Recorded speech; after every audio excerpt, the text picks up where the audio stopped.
Dear students, in this question, a ball is thrown up with a certain velocity at an angle theta to the horizontal. The kinetic energy Ke of the ball varies with the horizontal displacement x H. अब आपको horizontal displacement x के साथ उसकी kinetic energy पता करनी है। देखिए किसी बॉडी को, ये मान लीजिए आपका एक्स एक्सिस है, ये वाई एक्सिस है। अब यहाँ से किसी चीज़ को प्रोजेक्ट किया गया है, कितने एंगल पे? थीटा एंगल पे और वी वेलोसिटी के साथ। तो ये प्रोजेक्टाइल मोशन करेगा, ओके। और ये हॉरिजॉन्टल डिस्प्लेसमेंट है। इस हॉरिजॉन्टल डिस्प्लेसमेंट के साथ हमको इसी ग्राफ को चेक करना है कि इसकी काइनेटिक एनर्जी वर्सेस एक्स का ग्राफ पता करना है। तो देखिए, hence here acceleration due to gravity, इसको दो पार्ट में अगर डिवाइड करें तो एक तो असेंट का हो जाएगा और एक पीरियड हो जाएगा डिसेंट का। तो ड्यूरिंग असेंट, ठीक है, ड्यूरिंग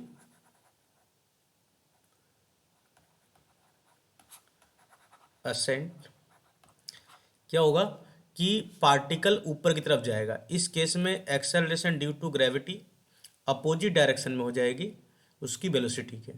तो काइनेटिक एनर्जी फर्स्टली क्या होगा? काइनेटिक एनर्जी डिक्रीज होगा। क्यों डिक्रीज होगा? Because acceleration due to gravity is in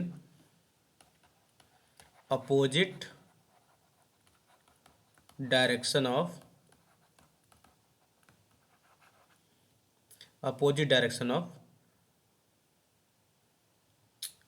vertical velocity, you can say, ठीक है। तो अब इस केस में आपकी ये जो ग्राफ मिलेगा इसके बीच में, वो में कैसा मिलेगा? काइनेटिक एनर्जी और वेलोसिटी का एक्स का। तो पहले वो डिक्रीज होगा, ठीक है। और मैक्सिमम हाइट पर पहुंचते हुए, मैक्सिमम हाइट पर पहुंचने के बाद इसके पास हॉरिजॉन्टल वेलोसिटी तो होगी, बी एक्स होगा, और बी वाई क्या हो जाएगा? यहाँ पर जीरो हो जाएगा। तो हालांकि वी वाई तो जीरो हो गया, तो इसकी वजह से काइनेटिक एनर्जी तो जीरो हो जाएगा, लेकिन वी एक्स की वजह से काइनेटिक एनर्जी कुछ ना कुछ रहेगा। और फिर अगेन जब डिसेंट के पीरियड में देखा जाए, एट हाईएस्ट पॉइंट देखा जाए,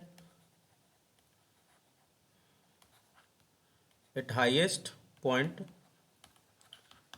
kinetic energy will be possessed by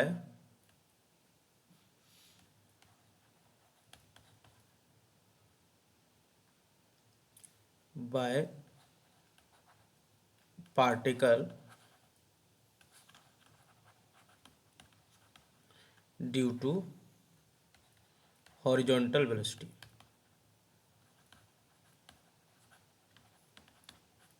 Means kinetic energy will not zero at top. अब उसके बाद क्या होगा कि जब पार्टिकल डिसेंट करेगा, इन केस ऑफ डिसेंट, तो डिसेंट के टाइम पर क्या होगा? एक्सेलरेशन ड्यू टू ग्रेविटी नीचे की तरफ होगा और वर्टिकल वेलोसिटी की तरफ होगा, नीचे ही होगा। तो दोनों सेम डायरेक्शन में होगा। Then in this case kinetic energy will increase. Kinetic energy will increase because velocity by and acceleration g are in same direction, ठीक है। तो यहाँ से टॉप पर आने के बाद ये वेलोसिटी यहाँ से इंक्रीज होगा, ठीक है। अब ये ग्राफ हमारा मिल गया काइनेटिक एनर्जी और डिस्प्लेसमेंट के बीच में। तो अब हम आंसर चेक कर लेंगे। फर्स्ट वाले में क्या दिखाया गया है कि काइनेटिक एनर्जी जीरो हो रहा है। क्या हो रहा है? जीरो। तो जीरो हो रहा है, तो ये जीरो नहीं हो सकता, क्योंकि वहाँ पर काइनेटिक एनर्जी टोटली जीरो नहीं हो सकती, बिकॉज उसके पास हॉरिजॉन्टल वेलोसिटी है। तो ये तो रॉन्ग हो जाएगा आपका। यहाँ पर भी देख रहे होंगे आप इसी तरीके से, ये भी रॉन्ग हो जाएगा। ये ऑप्शन आपका करेक्ट हो जाएगा, क्यों? क्योंकि पहले डिक्रीज हो रही है, फिर उसके बाद इंक्रीज हो रहा है एक हाईएस्ट पॉइंट पे जाने के बाद। लेकिन यहाँ पर देखो, पहले तो पहले आपका डिक्रीज हो रहा है, ठीक है, और लेकिन हो कैसे रहा है, ये पैराबोलिकली नहीं हो रहा है। तो ये आपका जो ऑप्शन है ये आपका रॉन्ग हो जाएगा।